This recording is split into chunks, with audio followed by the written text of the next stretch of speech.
All right, welcome everyone. We're Semblance of Sanity. I'm Caleb. I'm Jacob. And we're here for Legend of the Galactic Heroes, episode 27.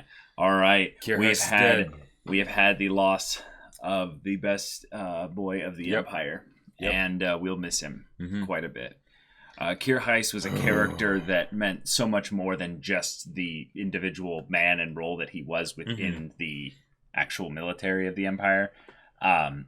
He was the best friend and in some ways the soul of Reinhardt. Right, he was the good man. Right. Reinhardt is the one, though, that carries the dream himself and said in some ways that he needed the support of people like Kier Heiss. So Kier Heiss was destined to die. Yep. But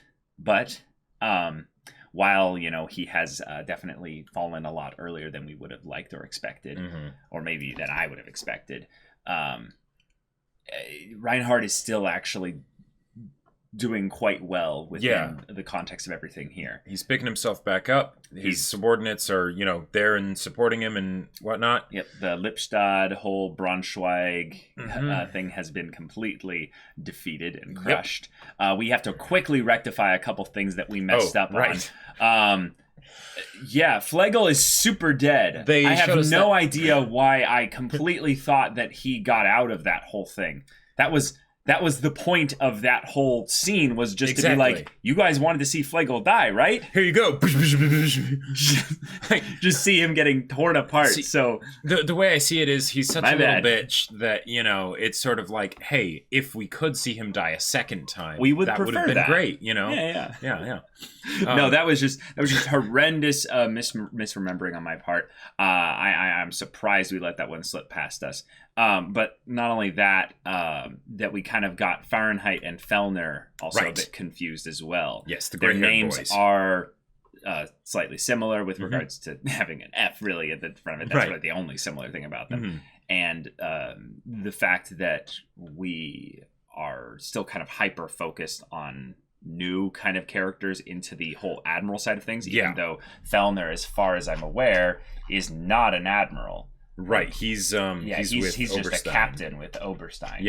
Oberstein can keep a good watch on him. Which also, we were very much surprised by the whole thing of Oberstein did jump in the way of Reinhardt and the blast. Right. So Oberstein is kind of in some ways utilizing himself just as much as everyone else to be a tool for his own dream of overthrowing the old way of doing things within the Empire, which for the most part basically been done. It's kind of been done. However, I find it to be very apropos in a dark kind of way that, hate me for this, that Kier Heiss died at this point when the whole idea of kind of nepotism nobility was a thing here. Now, Kier Heiss definitely earned his spot, I would say, as an admiral. Oh, yeah. For sure. But he did occupy a number 2 spot that put him above all the other admirals in the eyes of Reinhardt. Yes. So, now while things might be a level playing field, maybe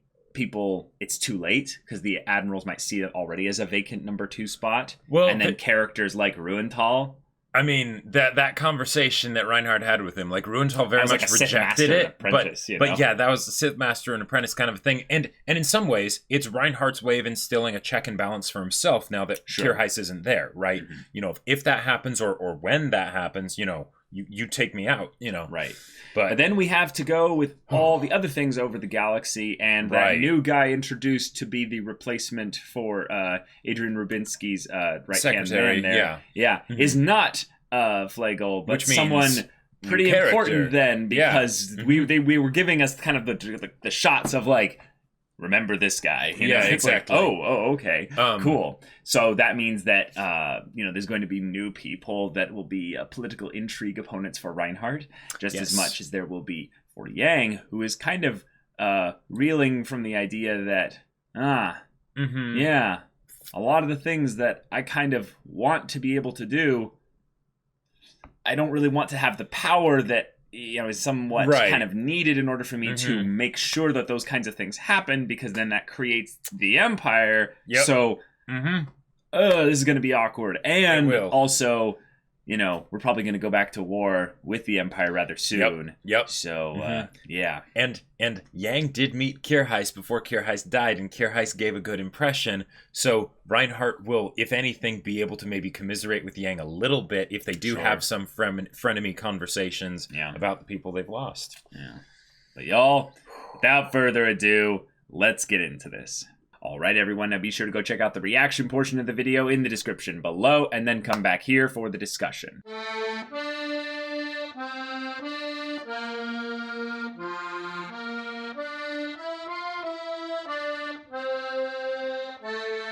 All right, we've got ourselves a new era of the story for Legend of the Galactic Heroes. We had a time skip. We had a new OP that was very much... It was beautiful, it was wonderful, and it was amazing, and yet... It was a worthy successor, and yet it was not... a worthy successor, but I'm in mourning. Just like we're in mourning for Kierheist. I suppose it's fitting that way, right? The death of a beloved character, the death of a beloved OP and ED. After 26 episodes. After 26 episodes, it makes sense. Classic. Yep, exactly. But yeah, this episode primarily was going around to a lot of the different main characters and showcasing where they're at and what their new directions, goals, motivations are. Yep, because we had a little bit of a time skip to show just not the combat resolution, but have the resolution having happened in full on both sides. What's going on? So it wasn't a long time. It was a couple months, basically. But the main thing is that Reinhardt is running things. Yeah. He is very much taking complete control of the system and methods in which the Empire is governed, which means it is a dictatorship. Oh, yeah. He has definitely, absolved all, of the nobles' power. But he is putting in a form of societal reform, which has potential in some ways to bring the Empire closer to where the Alliance is at. Or rather, where the Alliance should be. Not because of the dictator thing, right? No, but I think that's the point, is that it's very much a form thing that will be primarily for the function of the Empire. Yes, that is true. So form for the sake of function. Now, right. Now, I think that one of the things that leads to a very serious problem with this is that Reinhardt is going to, at some point, militarize the whole dang thing. Yeah, I mean more than it already is. Oh, yes, more than it already is, to the scale of when they go to completely invade the Alliance. In the same way that the Alliance horrendously tried to do the same thing. But the point that the show, I think, has brought up till now is that the Alliance is far more militarized as a society than the old Empire was. Yeah, because they were smaller in scale, so they had to devote everything they had to military in order to survive. Makes sense, right? Right. But the Empire, I think, has been having a lot of their resources just kind of lay away in kind of corruption and waste, basically. Well, and that's one of the things. So that's where I think the dictatorship is going to come in, and he's going to be like, "Hey, for the good of the Empire, in order to be a very helpful citizen, you're going to get free speech and all that, but Right. Well, one of the things that I thought was really interesting, they went over the whole thing of fair taxation and fair, impartial, impartial, impartial, right? But there was also the whole thing of, we just took out a bunch of nobles, that outnumbered us, right? And there were a lot of them, and they were all very wealthy, so their fleet outnumbered us. Well, right. But that would also mean that probably their wealth also was, in a similar vein. Well, right, and that's why when they took it all, they just ended the deficit. They ended the deficit. We may be a dictatorship, but we're a debt-free dictatorship. Oh my god. Oh boy. Yeah. I mean, it's recycling, we ended up needing to imprison and kill them anyways, so... But that's where the state the Empire is in. In the Fejon Dominion, though, things are getting a little ambitious here. Yeah. Rubinsky has his new secretary here who is going over the details of the galactic power levels, so to speak. Right. The economic, the planetary, the influence that each of the factions has in this overarching conflict. Oh, yeah. And we knew that Fejon was totally, like, running these numbers, right? That Rubinsky was absolutely waiting for his moment. Game, right? But now that we finally see it with an actual pie chart of, like, okay, so Alliance is now down to 30%. We're at 16%. Empire's at 54%. What if we just sided with the Empire and just ended the Alliance? That sounds pretty good, right? And we just rule the actual Empire from the background. Yeah, exactly. Economical victory. I'm actually a little bit surprised by this, because I thought Rubinsky's game was one of war profiteering. Right. Which means that up until now, I think, the original plan was to keep the balance in check so that the Fejon Dominion could reach a certain threshold of power. Fejon takes from both, yeah. Exactly. So what I think it was that there was a point when Fejon was like 3%. Right. Now that Fejon is at 16%, they're like, okay, we are half the Alliance in terms of wealth, power, influence, and what have you. That's enough. We can now be we can now offer ourselves as an actual bargaining chip to the Empire and say, hey, what if we allied with you? Yeah, that Iserlon fortress looks really tough. What if you just went around it? Around it! Yeah, like, I love the idea, though, that the Fejon Dominion has given so much to the Alliance that the Alliance probably would never see this coming. Oh, sure. In fact, it's the one thing that I would say it would make sense for Yang to be like, yeah, this could happen. But even he wouldn't see the timing of it. Well, and he's not in a position of political authority, so he's like right now, Trunit has done a very good job of getting Yang out of his way. Yeah. So Yang will be in the Iserlon fortress. But we don't know what Trunit's doing right now either. Sure, definitely. But when the 300,000 Empire ships or whatever it is, 300,000. Or sorry, wait. Yeah. Remember, we operated in tens of thousands. Well, ships. The Alliance mustered 200,000, so maybe like Empire. Oh, okay, that's true. I wouldn't be too surprised. That's true. And then just destroys the Alliance from the other side. Yeah, I could see that. Yeah, 300,000 actually. If the Alliance was able to muster 200,000, I don't think in some ways that actually Reinhard would send everything. Oh no. Definitely not. Because in some ways that would be the greatest, like, switcheroo. Right, yeah. The whole, yin and yang, like we actually saw that in their earlier confrontation, where it's just they go in a circle, right? Was that foreshadowing? No, I'm just kidding. I'm just kidding. But what we can have That's just the war never changes. Right. Kind of cycle. But then we can have a situation here where potentially Yang is forced to, again, invade Alliance planets and liberate them, right? Because the Empire comes in and just takes over everything, right? Yeah. And then it's more of that being forced to do something that he really doesn't want to do. It would also be exciting to show Yang being the actual better battle tactician. Oh. I think actually when push comes to shove, the reason why these numbers don't immediately make me go, the Alliance is screwed, is that I think on some level, Reinhard not having Kirchheis is going to be actually a point of specific conflict with regards to how well his fleet performs. But he has a bunch of really good officers under him. But not all of them have been given as much of a chance to prove themselves. That's true. There are those that specifically have literally only a blunder under their belt. As far as specific moves that they individually took. I mean, hang on now.